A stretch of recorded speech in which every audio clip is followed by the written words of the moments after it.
Me encantan los servicios donde escuchamos testimonios y donde nuestra fe es animada, es refrescada.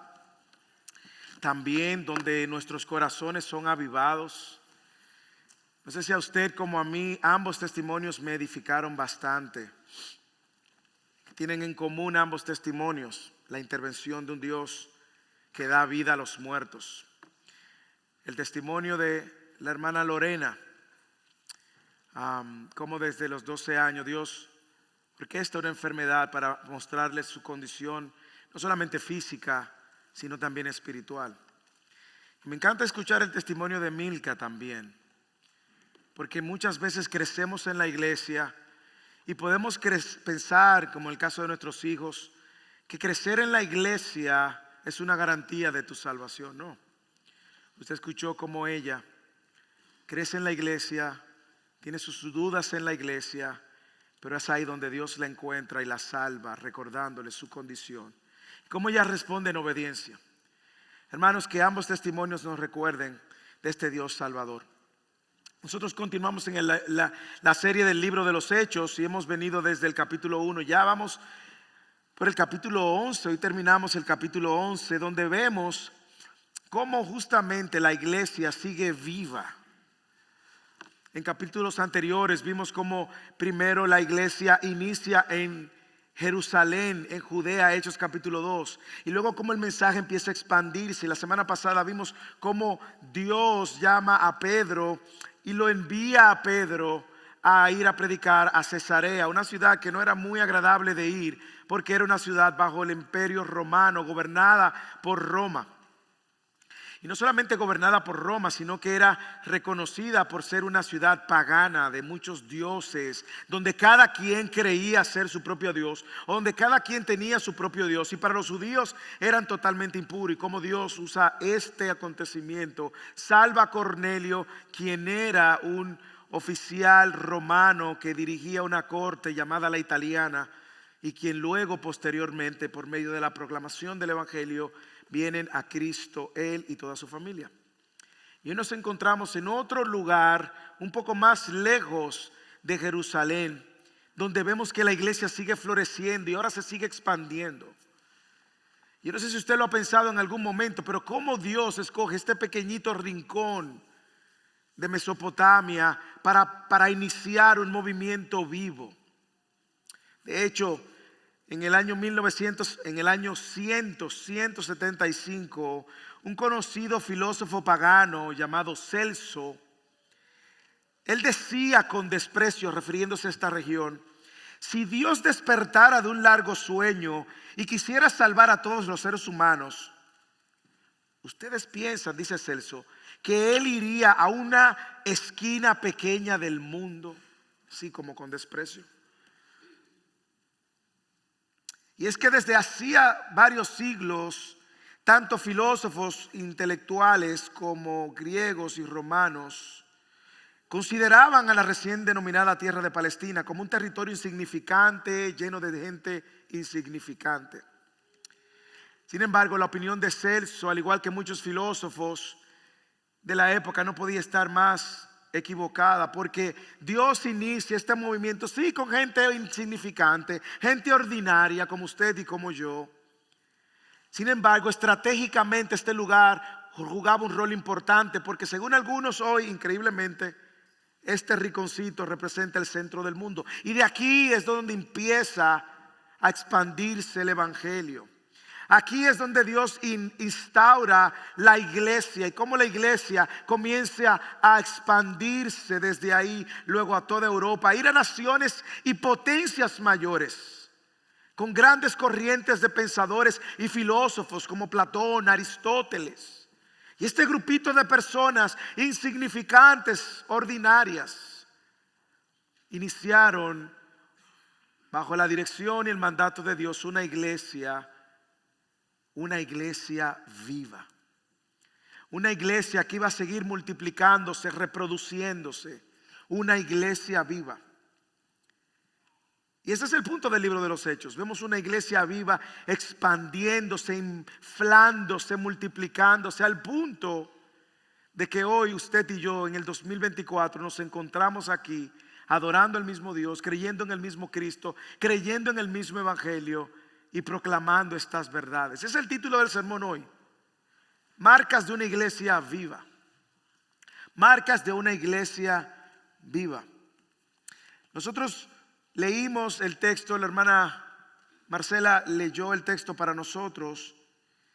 Y yo creo que hay mucho que podemos sacar de lo que está sucediendo ahora en Antioquía. No en Cesarea, no en Judea, no en Samaria, ahora Antioquía. Y vamos a hablar quién es Antioquía, qué ciudad representa Antioquía. Y en el capítulo 2, en el 13, vamos a seguir escuchando de esta iglesia viva. Por lo tanto, el sermón hoy quiere poner en la mente y en el corazón de cada uno de nosotros lo siguiente. Como iglesia viva de Cristo, debemos de vivir en la misión de alcanzar al perdido, viviendo en la gracia de Dios y enseñanzas y las enseñanzas de Cristo, y más aún velando por las necesidades de la familia de la fe. No sé si usted ve todos estos elementos que acabo de decir en el texto que acabamos de escuchar, que fue leído. Por lo tanto, las marcas de una iglesia viva, voy a sacar 4 marcas a la luz de este texto. Yo quiero que veamos estas 4 marcas, y igual que siempre quiero recordarles que cuando usamos el término iglesia, no lo piense como un edificio, no lo piense como una institución aislada de usted, sino piense que iglesia es igual a usted, a su nombre, a mí, a usted, a todos. Una iglesia viva es una iglesia que vive en misión, es lo primero que vamos a ver. Versículo 19 al 21. Una iglesia viva es una iglesia que vive en la gracia de Dios. Versículo 22 al 24. Una iglesia viva también es una iglesia que vive las enseñanzas de Cristo. Versículo 25 al 26. Y una iglesia viva es una iglesia que vive generosamente cuidando por sus hermanos. Versículo 27 al 30. Así que vamos a ver cada uno de estos elementos. Y recuerde, cuando hablamos de iglesia, estamos hablando del número de creyentes que han sido alcanzados por gracia. De hecho, la palabra que aparece aquí para iglesia es eclesía, que significa grupos, asamblea de creyentes. Vamos a ver estas 4 marcas, y hay más marcas, pero no estamos limitando el texto. Lo primero es que la marca de una iglesia viva es que es una iglesia que vive en misión. Versículo 19 al 21. Ahora bien, los que habían sido esparcidos a causa de la persecución que sobrevino después de la muerte de Esteban, llegaron hasta Fenicia, Chipre y Antioquía, no hablando la palabra a nadie, sino solo a los judíos. Pero habían algunos de ellos, hombres de Chipre y de Cirene, las cuales al llegar a Antioquía hablaban también a los griegos, predicando el evangelio del Señor Jesús. La mano del Señor estaba con ellos, y gran número que creyó se convirtió al Señor, como Lorena y como Milka, y como muchos de nosotros que estamos aquí. Si usted toma este texto, usted se va a dar cuenta, y ha venido con nosotros durante toda la serie del libro de los Hechos. En el capítulo 8, usted recordará que empieza la persecución sobre los discípulos de Cristo, y aparece el primer mártir, que fue Esteban. Y cómo Esteban fue apedreado por proclamar el evangelio. Sin duda alguna que la muerte de Esteban provocó una expansión, porque ahora muchos cristianos empezaron a salir a ciudades donde encontraran un poco más de oportunidad de proclamar el evangelio. No de seguridad necesariamente, sino de oportunidad de proclamar el evangelio. Porque incluso aquí ellos van a encontrar más adelante persecución también. En el capítulo 12 lo primero que vamos a ver es Herodes persiguiendo a los cristianos. Pero sí oportunidades de compartir el evangelio. Y mire cómo la muerte de alguien trae vida a la iglesia. Parece paradójico, pero es la muerte de Esteban en el capítulo 8, que trae ahora que la iglesia, el compromiso de la iglesia a vivir en misión. Así que la muerte de Esteban, más adelante, ¿quién siguió promoviendo y respirando muerte contra la iglesia? Saulo, ¿lo recuerda? Si usted estuvo con nosotros recordará que entonces Saulo se levanta como el principal persecutor de la iglesia, que arrastraba a la gente y la sacaba de los hogares. Y agarraba a donde habían cristianos. Imagínense que fuera ahora en el grupo de crecimiento. En el grupo de crecimiento de Grand Prairie agarraba. ¿Y dónde están los de Grand Prairie? Los sacaba y los llevaba a la cárcel. En el grupo de crecimiento de Prosper, ahí llegaba Saulo y arrancaba a la gente y lo sacaba de las casas. En el grupo de crecimiento de Waxahachie lo arrancaba de raíz allá y lo llevaba a la cárcel. Fort Worth, Irving, Louisville, Cedar Hill. Donde quiera que se encontraba un grupo de creyentes, ahí llegaba Saulo y esto le estaba dando vida a la iglesia. Lo que parecía que era muerte le estaba dando vida a la iglesia y se empieza a expandir la iglesia. Pero no solamente la iglesia empieza a expandirse vigorosamente y se convierte a la gente, sino que hay un resultado de la muerte de Esteban y de la persecución. Y es que la iglesia empieza a alcanzar a los gentiles. Y cada vez que hablamos de gentil, quiero siempre recordar, no piense que el gentil es un nombre bonito, porque nosotros lo usamos. ¡Ay, qué persona tan gentil! No. Gentil eran paganos, corruptos, libres pecadores, pecaban intencionalmente, voluntariamente, se embriagaban, tenían orgías para ellos entrar en trance a la hora de adorar a sus dioses. Por lo tanto, en la mente de un judío gentil era el último lugar donde ellos quisieran ir a predicar el evangelio. Lo vimos la semana pasada, que porque Pedro tuvo que ir donde los gentiles también, Cornelio.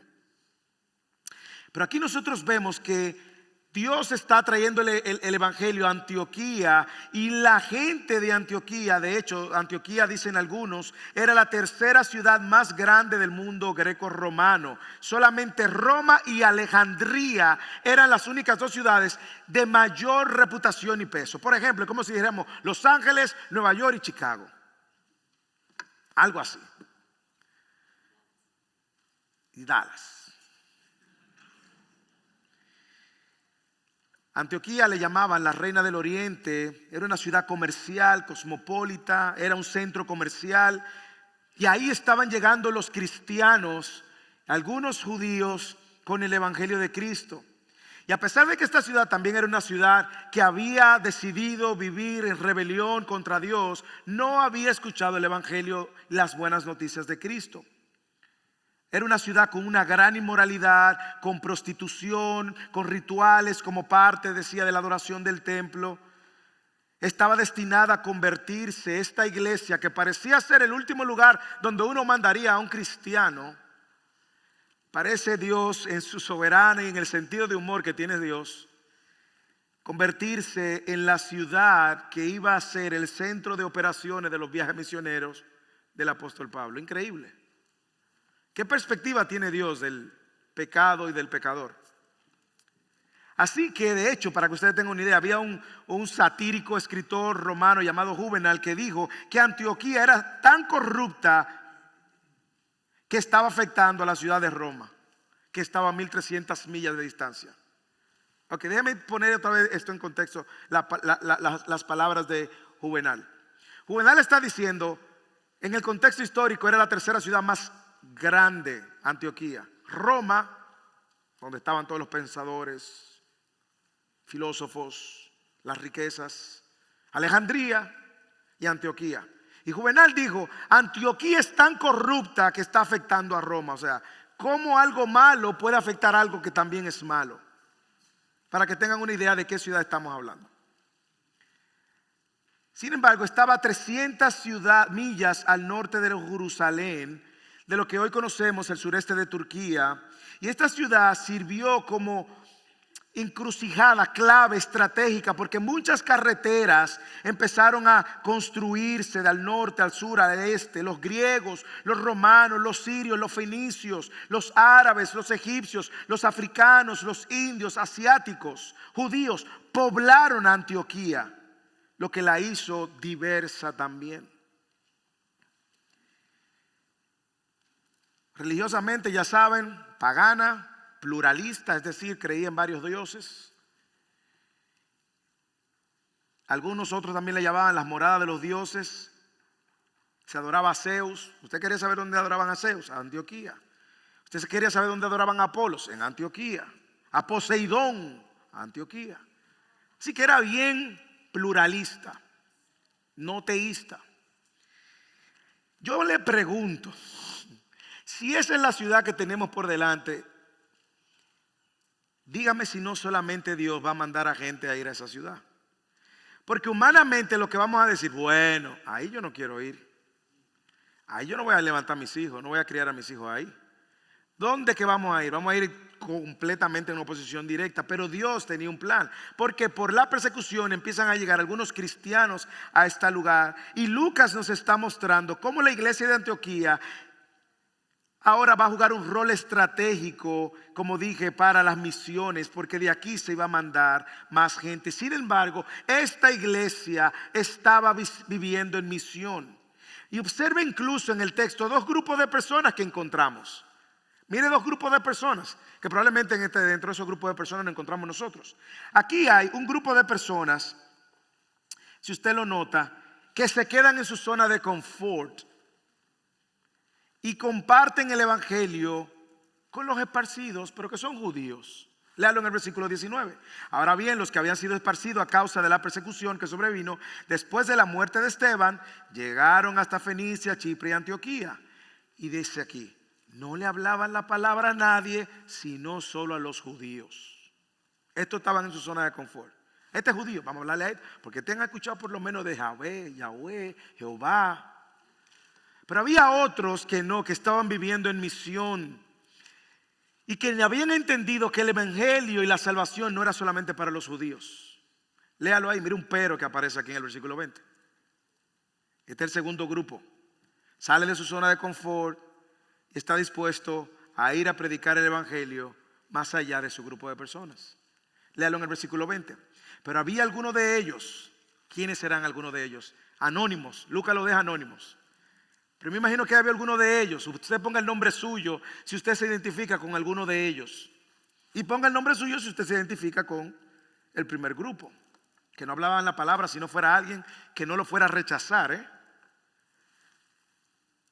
Pero había alguno de ellos, hombres de Chipre y de Cirene, los cuales al llegar a Antioquía vivían en misión. Hablaban también a los griegos, predicando el evangelio del Señor de Jesucristo. Yo le he dicho varias veces, pero lo quiero repetir. Aquí había un grupo de personas que entendió el evangelio y entendió que el evangelio es inclusivo. Lo dije la semana pasada y lo quiero repetir otra vez. ¿Por qué? Porque el evangelio no excluye a nadie.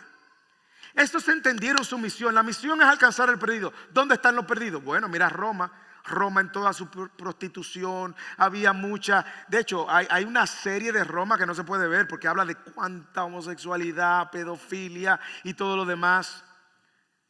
Y dicen, no, es que el evangelio es para el perdido, es inclusivo, incluye a todos. Pero también el mismo texto recuerda que el evangelio es exclusivo, que aunque invita a todos los pecadores de todos los colores, es exclusivo porque solo es por medio de Cristo que hay salvación y perdón de pecados. Pero imagínense estos evangélicos cristianos llegando a una ciudad, la tercera ciudad más grande de Roma, está haciendo de influencia negativa a Roma. Imagínense todos los temores, todas las inseguridades de cómo ellos iban ahora a predicar el evangelio a estos que tenían quizás más influencias gnósticas, filosóficas, Platón, Aristóteles. Estos estaban viviendo en misión y empezaron a predicar una sola cosa. Ellos no entraron ahí a hablar de su testimonio. Venimos a predicar el evangelio de Jesucristo. Yo me imagino una conversación de esa en las calles o en las plazas donde se arman discusiones.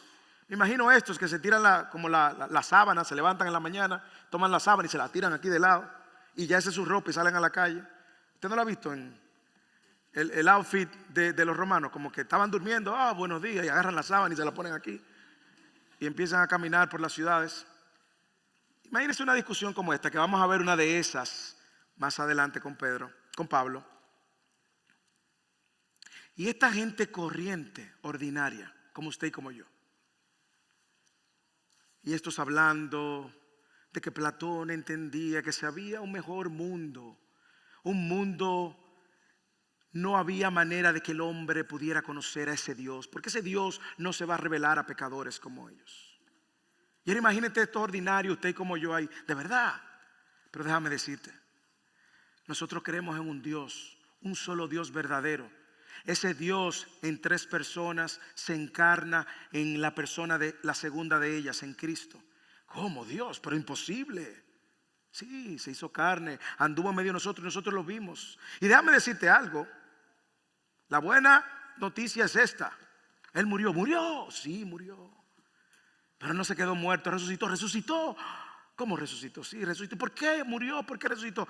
Bueno, porque tú con todo tu pecado, tu estilo de vida y todos tus dioses paganos y esa corrupción y pecado que hay en ti, si no te arrepientes vas a morir. Y tú, al igual que yo, soy un pecador, merezco la condenación eterna de Dios. ¿Condenación eterna de Dios? Sí, vas a perecer eternamente. Pero te tengo una buena noticia. Sí, ¿cuál? Cuando Cristo muere en la cruz, Él muere para tomar el pecado, para tomar toda la ira de Dios que tú y yo merecíamos. Y ahora, si tú crees en ese Cristo que murió y que resucitó, tú tienes vida eterna. ¿Qué? Vida eterna.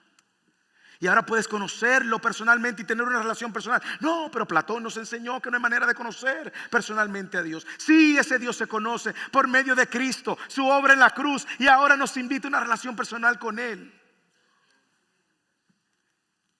Y ahí estaban estos ordinarios viviendo en misión, compartiendo el evangelio.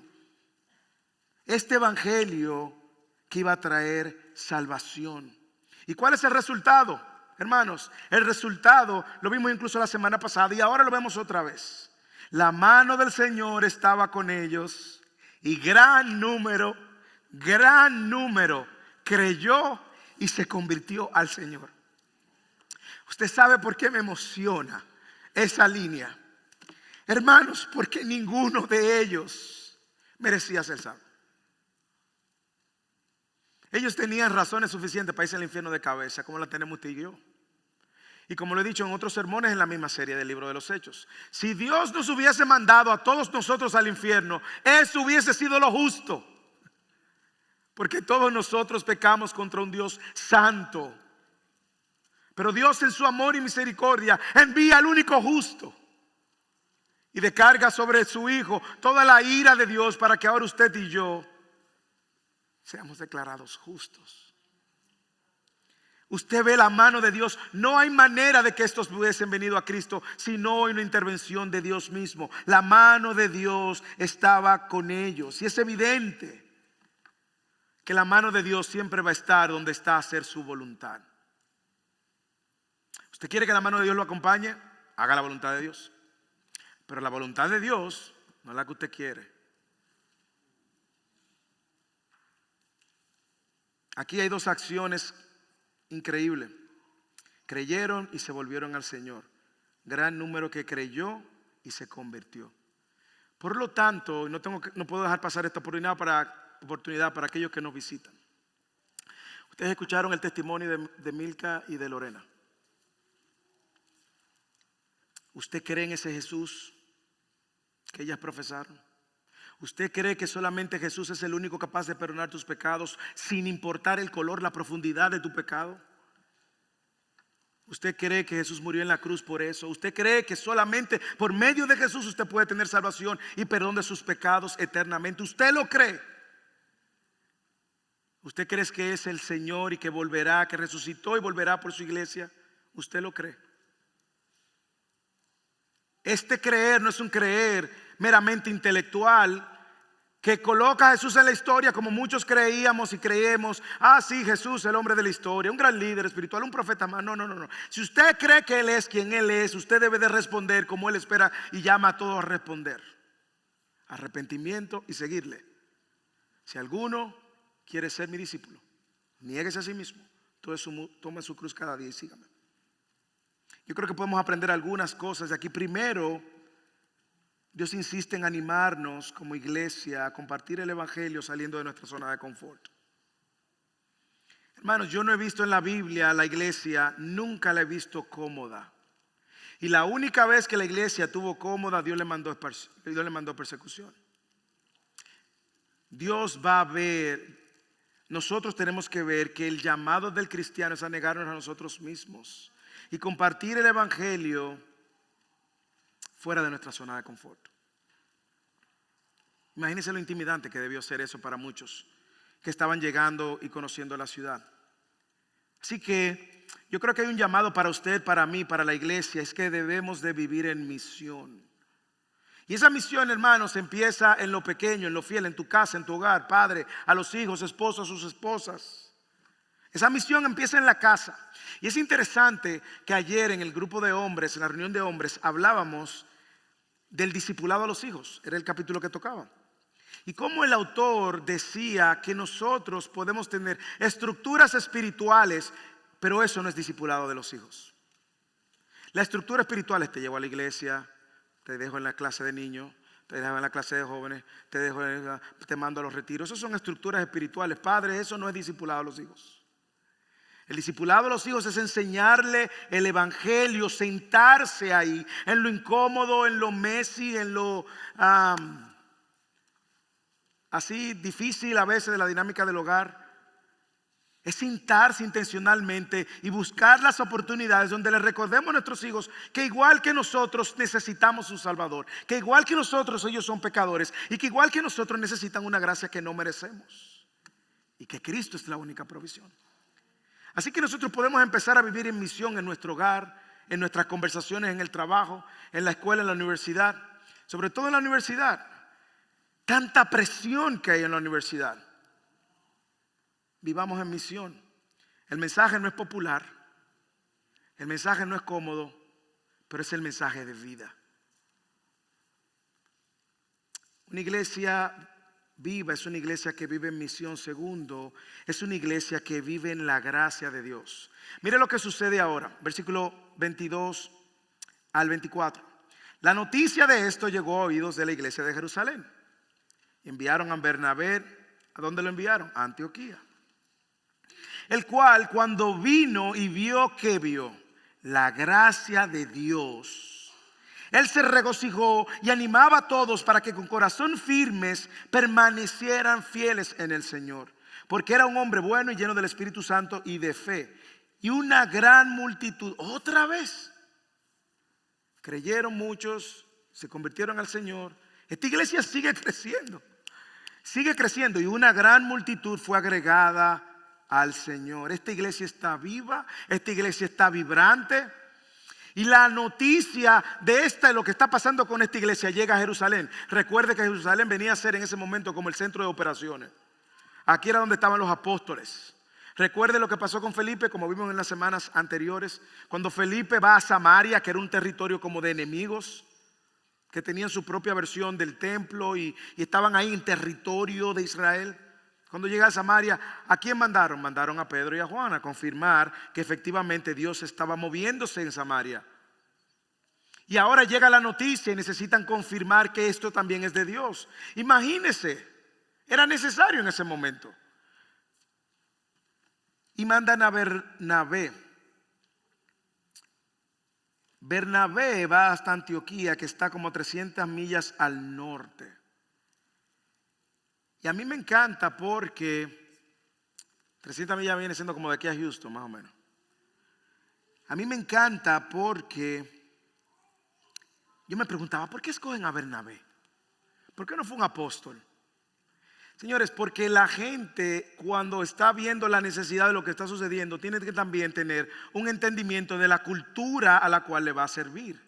Y me encontré con el versículo que está en Hechos 4:36, que Bernabé era nada más y nada menos de ¿dónde?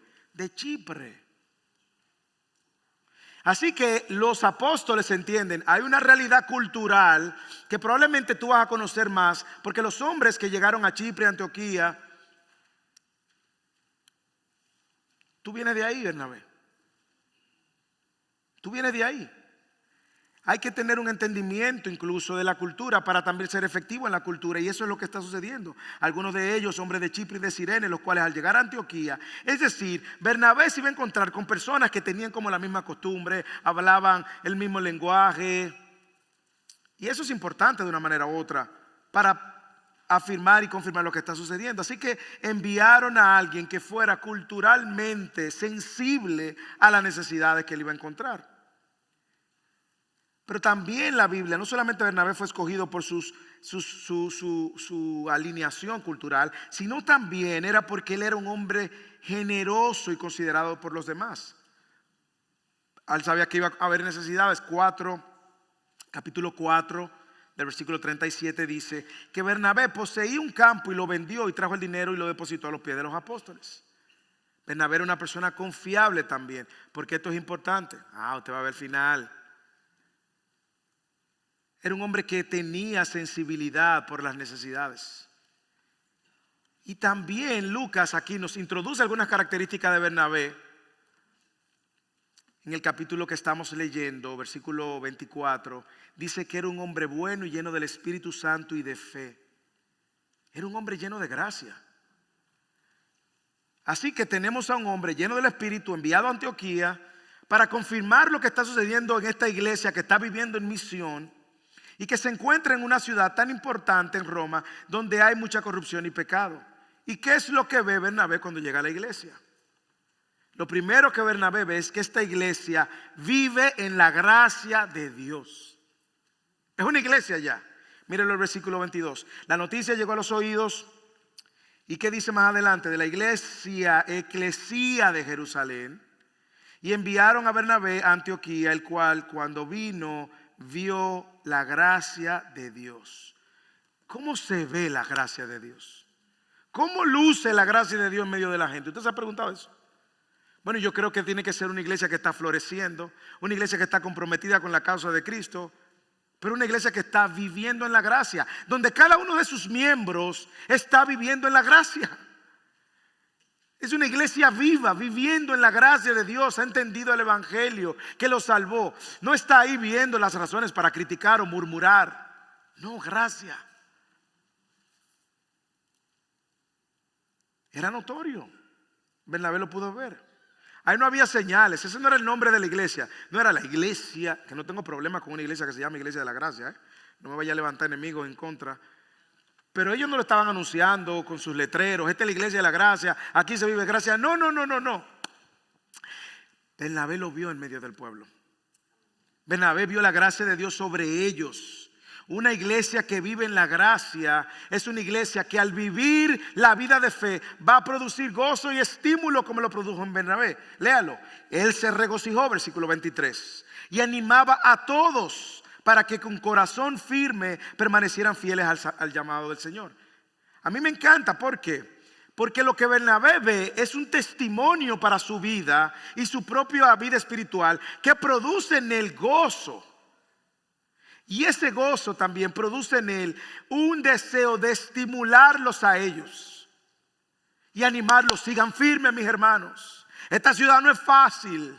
Aquí hay mucha idolatría, hay mucho pecado, hay mucha corrupción. Sigan firmes, mis hermanos. Hay mucha influencia. Firmes, mis hermanos. Y de hecho, el nombre Bernabé, como hemos visto, significa hijo de consolación, aunque en inglés lo traducen hijo de encouragement. Era un animador, era un motivador, era un consolador. Y es lo que él hace. Bernabé ve la gracia que está evidente en medio de ellos y le dice: manténgase fieles y firmes. Hoy mismo una hermana se me acerca y me dice: pastor, al inicio de Fidelis, yo estoy orando para que Dios lo guarde y nunca se aparte de la verdad de la palabra. A lo que le dije: hermana, yo necesito esas oraciones, porque lo último que yo quisiera sería apartarme de la verdad y la autoridad de su palabra. Bernabé, esa hermana sirvió en ese momento para mí como una Bernabé. ¿Cómo sería Bernarda? Quizá. La hermana Bernarda, no se llama Bernarda, no tenemos Bernarda, pero sirvió como una Bernabé para animarme a mantenerme firme y fiel al Señor. Una iglesia que vive en la gracia es una iglesia que los frutos son evidentes y que no puede esconder la realidad de que la mano de Dios está sobre ellos. Mire lo que sucede como resultado de los frutos que está sucediendo y que está viendo Bernabé y que está viviendo la iglesia. y una gran multitud fue agregada al Señor. Una gran multitud fue añadida. Yo me preguntaba, pero ¿y de cuántos miembros que era esta iglesia? Porque esa fue la misma palabra que usó Lucas en Hechos capítulo 2, 47, cuando él decía que el Señor añadía a la iglesia a los que iban a ser salvos. A mí me encanta ver que a veces nosotros estamos orando más por el perdido, y no es que no oremos por el perdido, pero Jesús dijo que esa mies es mucha. Él se va a encargar de traer, pero usted sabe que Él se va a encargar de traer las ovejas para que sean cuidadas y que puedan dar testimonio de los frutos de la obra de Dios en medio nuestro. ¿Por qué esta iglesia seguía creciendo, hermanos? Porque el Evangelio está presente. Y donde el Evangelio está presente, la gracia de Dios está presente. Lo voy a repetir. Donde el Evangelio de Cristo está presente, la gracia de Dios está presente. Yo quiero resaltar algunas cosas que creo que debemos de llevarnos a nuestro corazón y llevarnos a nuestra casa. Primero, observe la actitud de Bernabé. Si usted tuviera que venir a esta iglesia y no fuera de esta iglesia, ¿con qué ojo usted viniera? ¿Usted entrara con un ojo crítico, buscando la quinta, como decimos en mi país, la quinta pata al gato? Usted llegara y entrara por esa puerta viendo la gracia de Dios. Eso es si usted entrara. Pero ¿y usted y yo que estamos aquí? ¿Nuestras vidas muestran que estamos viviendo en la gracia de Dios? Nuestras conversaciones, nuestras reuniones sociales hablan de esa gracia abrumadora y abundante. La manera como lidiamos con la tensión con algún hermano muestra de que vivimos en la gracia. La manera como en el matrimonio resolvemos los problemas muestra que estamos viviendo en la gracia. La manera como criamos a nuestros hijos muestra que estamos viviendo en la gracia. La manera como lidiamos con nuestro pecado y la culpa de nuestro pecado muestra que entendemos la gracia y vivimos en la gracia. La manera como yo perdono al que me ha ofendido muestra que yo entiendo la gracia y extiendo la gracia. Y como dije, cuando yo vengo y peco y fallo delante de Dios, yo entiendo la gracia y corro al trono de la gracia. Si en medio de nosotros tuviéramos algún Bernabé que está visitando, considerando la iglesia como su iglesia local, pudiera decir, la mano de Dios está sobre ellos y yo vi la gracia de Dios sobre ellos. Hermanos, eso sucede cuando el número de sus miembros, ahí arriba también no se van a quedar, cuando el número de sus miembros está viviendo la gracia de Dios. Va a ser notoria, va a dar frutos. Y yo creo que es un llamado que tenemos todos, caminar fielmente, viviendo de acuerdo a la gracia inmerecida que hemos recibido. Pero también yo quiero que veamos algo. Yo quiero que seamos más como Bernabé. Creo que debemos de ser más como Bernabé. Y es justamente cuando vemos evidencia de gracia en alguien, animemos a ese hermano. Animemos a ese hermano a mantenerse firme en el Señor y fiel en el Señor. Hermanos, todo el que está aquí va a caer, va a pecar de alguna manera, Algunos van a caer de más alto que otro piso. Pero cuando lleguemos al momento de ver a ese hermano, ¿cómo vamos a responder? También, ¿cómo podemos ver gracia en hermanos que son nuevos creyentes o algunos hermanos que tienen más tiempo en la iglesia? ¿Cómo lo vamos a animar? Bernabé buscó y vio las razones para animarlo. Así que todos, incluyendo el pastor, reciban este estímulo de parte de Dios.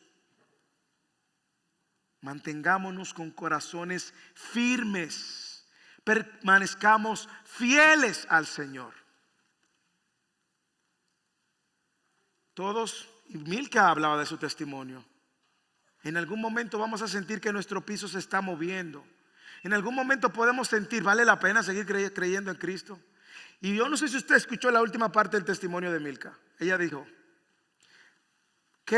¿de qué sirve poner mi confianza en estas emociones que son fluctuantes, cuando lo lógico es ponerlo en un Dios que no es fluctuante? Permanezcamos firmes. Porque nuestro corazón es engañoso, nuestro corazón nos va a persuadir por nuestra naturaleza de querer apartarnos, enfriarnos, apartarnos, enfriarnos, y de repente nos encontramos solos, fríos, lejos. Así que todo el que está aquí recibe este estímulo. Con corazón firme permanezcamos fieles en el Señor. Y me encanta porque la manera, luego vamos a ver a Pablo escribiendo esto, de mantenernos firmes y permaneciendo en el Señor, es por medio de hermanos. Es por medio de hermanos que cuando nos ven medio frívolos, nos llaman, nos dan una llamada, nos estimulan, nos escuchan, lloramos juntos, cargamos juntos. Hermanos, y eso no va a suceder si usted se mantiene en la superficie, ni se mantiene lejos, ni se mantiene en la superficie. No, por eso hacemos tanto énfasis en los miembros. Háganse parte de un grupo de crecimiento, porque en el grupo de crecimiento eso está sucediendo ya. No se mantenga firme en la superficie, sea intencional, sea vulnerable, sea honesto. Y deje que otros le traigan verdades a su corazón, para afirmarlo, para ayudarlo, para animarlo. Yo llevo en mi corazón cargada a todas las madres que están como Pam, Noemí, todas las madres. No voy a nombrar, pero se me va a quedar alguna, y si se me queda alguna después me pongo en problema.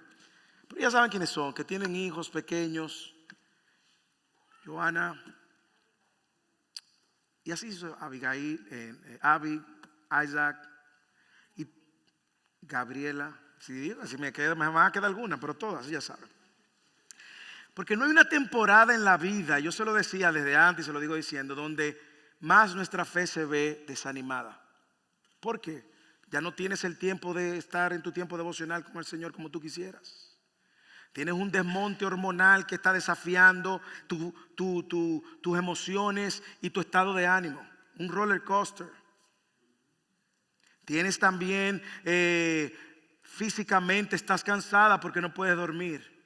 Hermanas, a ustedes les digo lo que Bernabé le decía a la iglesia. Hermanas,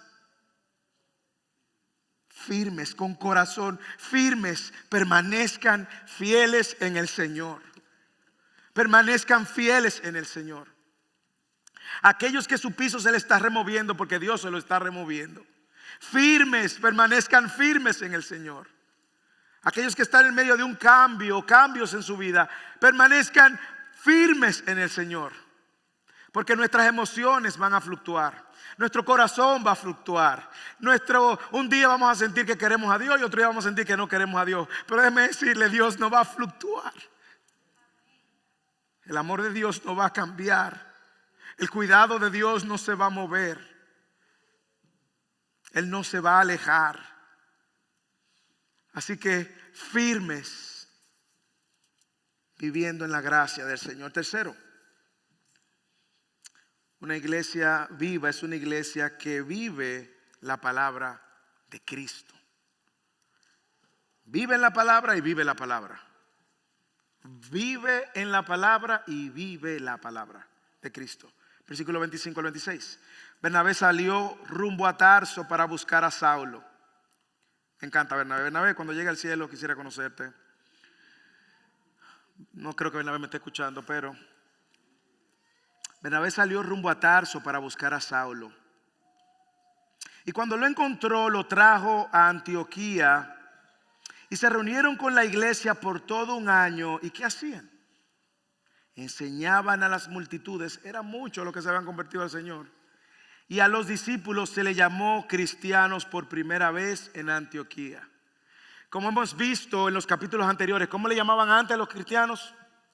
Los del camino. Mire dónde aparece el título de cristiano por primera vez: en Antioquía. Y como le dije, Antioquía era una ciudad importante, riqueza, influencia y todo lo demás. Pero a mí me encanta ver algunas cosas que Bernabé me muestra. Es un corazón humilde. Bernabé no dijo, yo manejo esto solo. Yo me sé, de hecho yo estaba en Jerusalén con los apóstoles. No, Bernabé había conocido a Saulo, quien posteriormente, cuando empieza a predicar a los griegos, decide que lo llamen Pablo. Lo mismo Saulo, y Pablo es lo mismo, un nombre hebreo. Saulo es griego, Pablo, como Moisés en español, Moshe en hebreo. ¿Cuál le gusta más? Moshe. Bueno, pues llámeme Moshe de ahora en adelante. No. No estamos en hebreo, estamos en español. Pero me encanta que Bernabé sale a buscar a Saulo a Tarso. Él sabe que él necesita ayuda y busca nada más y nada menos a una persona que conocía muy bien todo el Antiguo Testamento y que ahora conocía muy bien de la gracia del Evangelio y del Nuevo Testamento. Y a mí me encanta porque Pablo había pasado 3 años en la ciudad de Éfeso, y continuó 1 año y medio en Corinto. Y nosotros vemos que Pablo le encantaba ir a las ciudades también de influencia, predicar y compartir el evangelio. Pero Bernabé muestra una humildad buscando a este hombre, quien fue en un momento perseguidor de la iglesia. Bernabé pudo haber buscado otro discípulo. No, él buscó a alguien que supiera del antiguo pacto, el pacto de la ley, y del nuevo pacto, el pacto de la gracia. Vamos a entrarle a estos griegos. Necesito a alguien que sepa. Algunos entienden que el conocimiento que tenía Pablo equivale hoy en día a 2 PhD. Así que tenemos una persona de mucho conocimiento. Así que van a ciudades de mucha influencia. Como dije, le gustaba las ciudades de mucha influencia, como esta, como Dallas, Éfeso, Corinto, ciudades de influencia. Pero mira algunas cosas conmigo. Lo primero es que ya había una iglesia establecida. Usted lo notó en el versículo 25. Salió rumbo a Tarso para buscar a Saulo, y cuando lo encontró lo trajo a Antioquía. ¿Y se reunieron con quién? Con la eclesía. Se reunieron con la asamblea de creyentes por todo 1 año. Esto fue un fidel intensivo. Pero había una necesidad de que esta iglesia conociera la palabra de Dios y las verdades de Cristo. Y por eso ellos se pasaron 1 año, no de turistas, 1 año enseñando a las multitudes.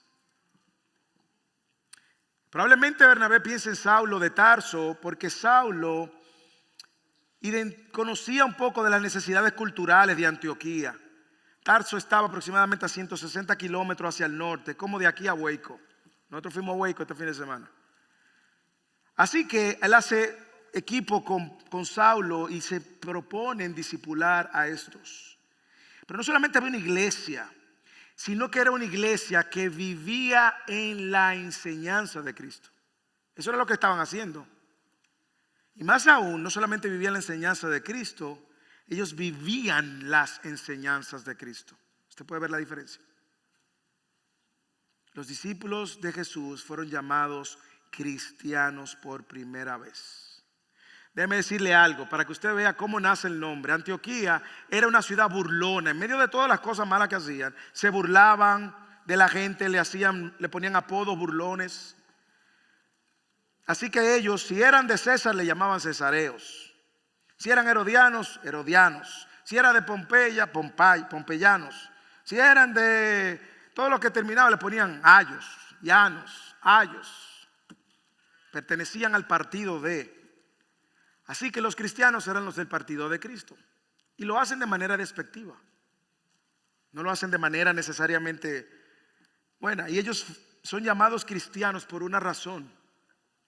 Era porque ya a los ojos de la sociedad, esta gente estaban viviendo su vida como Cristo. Señores, vamos a ponerlo en el contexto. Una de las grandes tareas que tenían los cristianos era identificarse, tener su propia identidad. Y tener su propia identidad era importante porque salían de los judíos y algunos podían pensar, esto es una secta, la secta del camino. Sin embargo,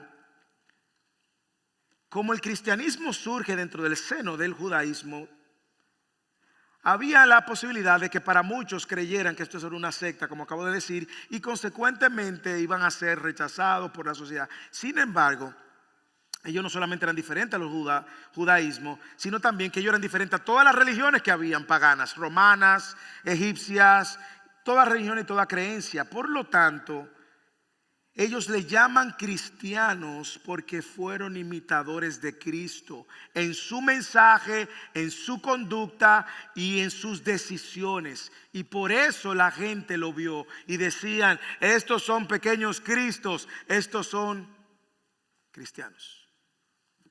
No solamente vivían en la palabra, sino que vivían la palabra de Cristo.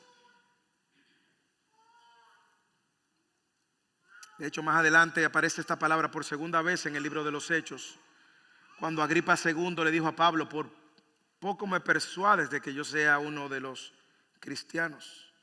Y la tercera vez que aparece esa palabra en todo el Nuevo Testamento es en Primera de Pedro, ya con una connotación que ellos habían abrazado orgullosamente: sufre como cristiano, no te avergüences, sino que glorifica a Dios.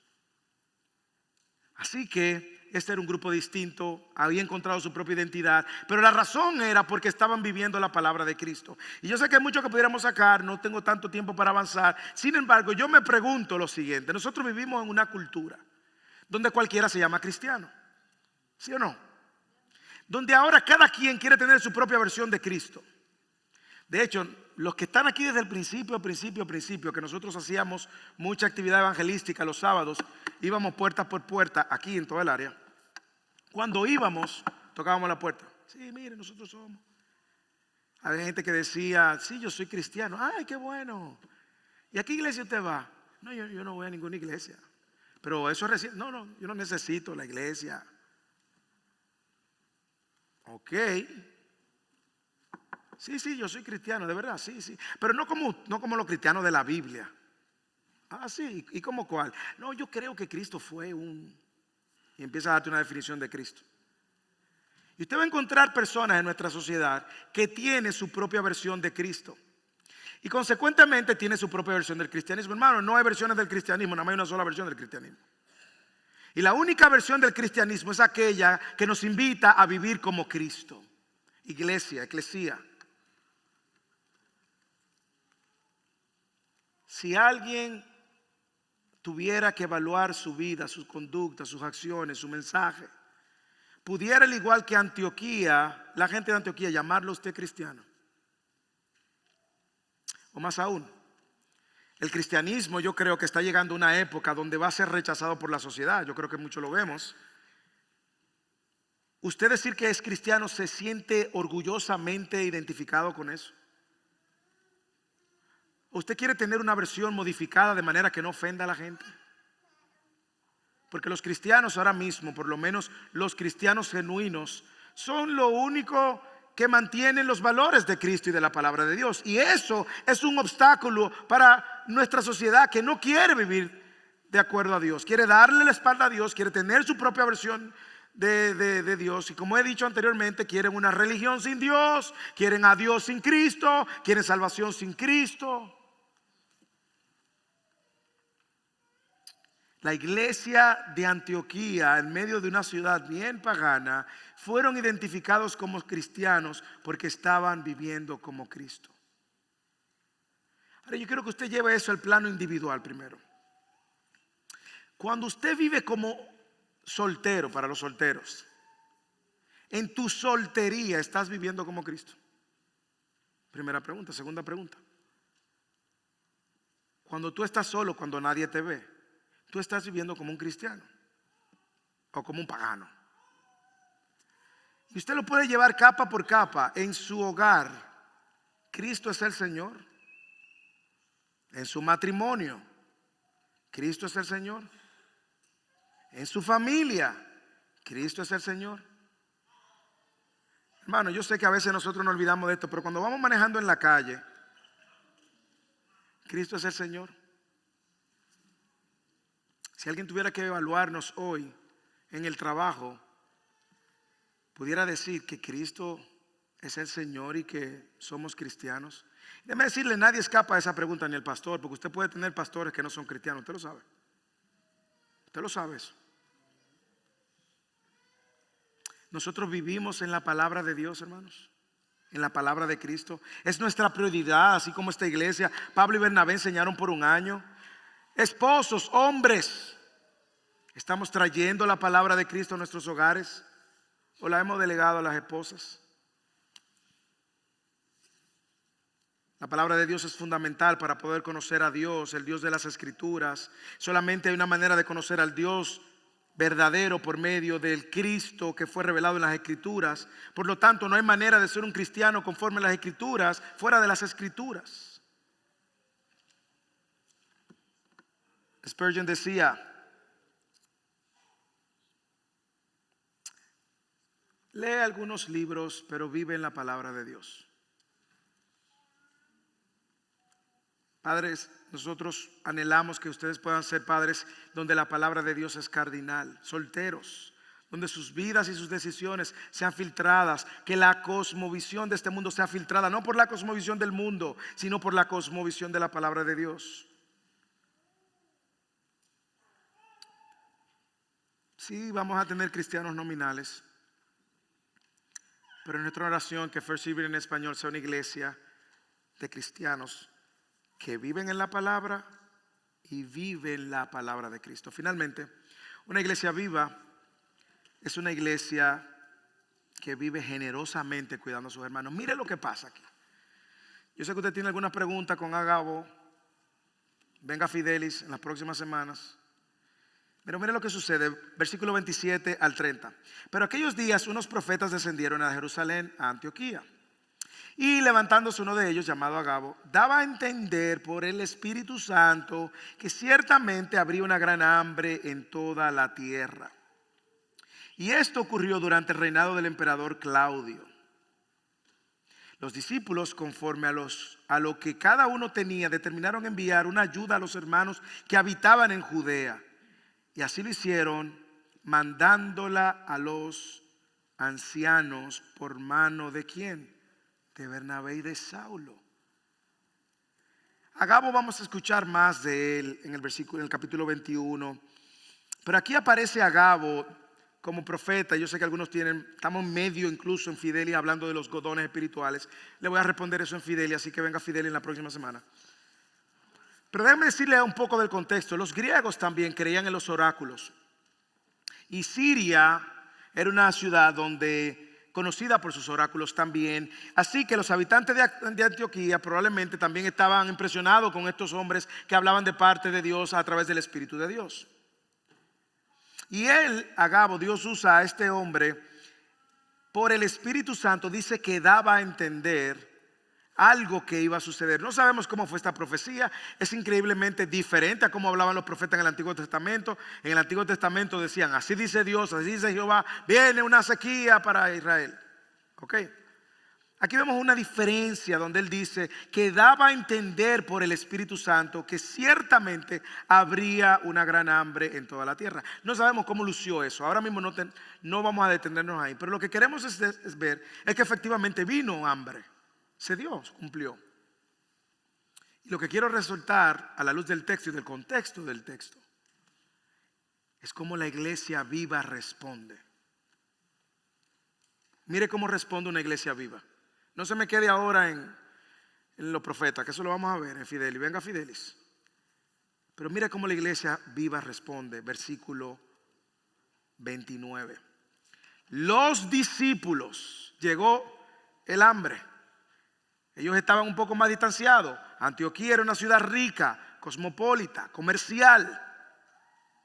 Judea, aquí en el sur de Israel, recuerda que estaba Israel del norte y Israel del sur. Eso lo hablamos en Fidelia y no sé cuántas veces. Israel del sur era Judea y tenía como capital a Jerusalén. Ahí era donde estaban los apóstoles. Así que los discípulos de Antioquía, conforme a lo que cada uno tenía, determinaron enviar ayuda a los hermanos que habitaban en Judea. Ahora la iglesia hija está ayudando a la iglesia madre. ¿Cómo lo estaba haciendo, hermanos? A través de discípulos que viven la fe de acuerdo a la palabra. Mire lo que dice. Cada uno, esa es la iglesia, hermanos. Cada uno determinaron enviar una ayuda a los hermanos que habitaban en Judea. Y así lo hicieron. Y lo que vemos es que aquí la gente se está desprendiendo generosamente para atender la necesidad de hermanos de otra ciudad que probablemente ellos no conocían ni conocieron. Y ellos estaban colectivamente, individualmente, pero colectivamente, velando. Eso hace una iglesia viva. Una iglesia viva vela por la necesidad de sus hermanos. Y mandaron a Bernabé y a Saulo. ¿Recuerdan por qué le dije lo de Bernabé? Bernabé había sido una persona de confianza. Bernabé era un hombre generoso. Él había vendido una tierra y la había puesto a disposición de la iglesia. Y ahora a Bernabé y a Saulo lo mandan y tienen confianza de que ni Bernabé ni Saulo son del evangelio de la prosperidad, que se van a tomar ese dinero para ellos, sino todo lo contrario. Estas son personas confiables. Cada uno dio conforme podía y ayudaron a creyentes que ellos no conocerían. Este es un amor de una iglesia que está viva. Viva. No hubo una solicitud, tampoco ahí no hubo una campaña de ofrenda. Vamos a hacer ahora una jornada de milagros, siempre para nosotros. No, aquí no hubo manipulación. Vino la hambruna. Ellos dijeron: nuestros hermanos están necesitados. ¿Qué hace un hermano que ve a otro hermano necesitado? Ese hermano se convierte en la respuesta a la oración de la necesidad de sus hermanos. Así que ese hermano van y levantan una ofrenda. No sabemos qué fue lo que mandaron, si comida, si animales, pero lo que mandaron, lo mandaron con 2 personas que ya eran de confianza. La iglesia viva es una iglesia que asiste generosamente al necesitado. ¿No le llama la atención que de Judea mandaron a Bernabé a Antioquía y ahora Bernabé viene con la mano llena ayudando a la de Judea? Ahora Antioquía manda a Bernabé de nuevo. Mire, Bernabé, ya aquí ya podemos seguir siendo iglesia. Váyase, llévele comida a sus hermanos. Una iglesia viva vela por la necesidad de sus hermanos. Dios nos ayude, hermanos. Sobre todo con todo lo que viene por delante. Dios nos ayuda a ser generosos con la familia de Cristo. Dios nos ayuda a ser sensibles a la necesidad de los hermanos. Pero la verdad es que vamos a poner esto en el punto práctico. Cuando nosotros somos generosos, cuando estamos viviendo en misión, cuando estamos viviendo en la palabra, cuando estamos viviendo, dígame si eso no aviva una iglesia. Cada quien aportando, cada quien involucrado, cada quien trabajando. Dios nos ayude, iglesia, a ser una iglesia viva y a mantenernos fieles en el Señor. Yo creo que este mensaje viene bien, sobre todo de cara lo que se hablará el 2 de junio, pero creo que Dios lo ha orquestado así. Nosotros no hemos puesto un texto por delante ni un puesto por detrás. Dios nos ayuda a ser una iglesia viva. Dios nos ayuda a reflejar esta marca, iglesia. Si tú nos visitas por primera vez, es nuestro deseo que tú seas parte de una iglesia, no de una religión, escucha bien, sino de un organismo vivo, formados por pecadores que han sido perdonados por la gracia de Cristo y ahora vivimos y caminamos en esa gracia, que tenemos como misión compartir el evangelio al perdido, que tenemos como fundamento las escrituras en la cual habitamos y vivimos, y que más aún también tenemos el llamado de servirnos y asistirnos los unos a nosotros. Si tú nos visitas, queremos presentarte a Cristo, que es la cabeza de la iglesia, no el pastor, no otro hermano. Cristo, quien es el autor y el consumador de la fe. Cristo, quien dio su vida para salvarte, perdonarte y darte la vida eterna que tú no merecías y que no vas a poder lograr por propias obras. Queremos presentarte a Cristo, quien ha edificado su iglesia y seguirá edificando su iglesia, y quien por medio de piedras vivas como nosotros, su Espíritu Santo mora para que ahora nosotros vivamos de acuerdo a sus mandatos. También te digo, si nos visita, la iglesia de Cristo no es perfecta, pero está siendo santificada por el Espíritu Santo. Todos sin excepción fuimos alcanzados en nuestras imperfecciones. Y esas imperfecciones siguen ahí remanentes, pero estamos siendo santificados por el Dios que nos santifica. Si tú nos visitas, es nuestra oración que tú puedas correr a Cristo, que puedas abrazar a Cristo, que puedas amar a Cristo y que puedas ser parte de una iglesia